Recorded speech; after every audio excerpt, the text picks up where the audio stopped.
One of the greatest institutions that God's ever ordained is the local church, and I'm a firm believer in it.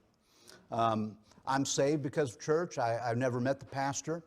I was a young man, drunkard, living in the world, just trying to make money, drinking every day.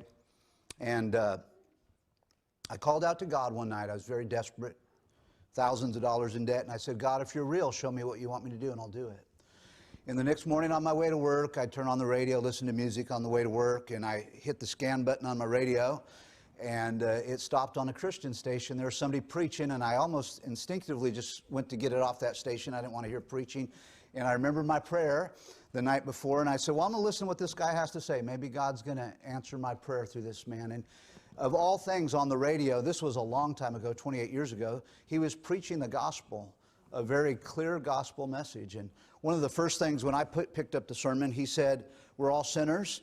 And I remember driving, I'm thinking, you know, God, I have no problem with that. I just sinned a few hours ago. I knew I was a sinner. And then this man said, we all deserve to go to hell. And I said, you know, I said, God, I don't love you, but you're God, and you have the right to call the shots. And if I deserve hell, I deserve hell. And I didn't know it at the time, but I was convicted. I didn't know what was going on, but I knew I was going to hell. And then he, of course, shared the gospel of Jesus Christ, how Jesus died for my sins. And I knew enough right there to get saved. Turned the radio off, didn't get saved that morning, but I went home that night in my home and knelt in a little room I had as an office, and all by myself. I told Jesus, I don't know how to pray, but I know I'm a sinner. I know I deserve hell, and if you'll take me the way I am, Jesus, I trust you as my Savior. And felt literally the love of God come upon me, as an unbelievable feeling. I felt the debt of my sin lifted.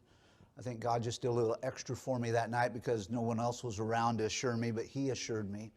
And that all happened because of a church. That man was preaching in a church. Most of the wonderful things that have happened to me in my life have been because of a church.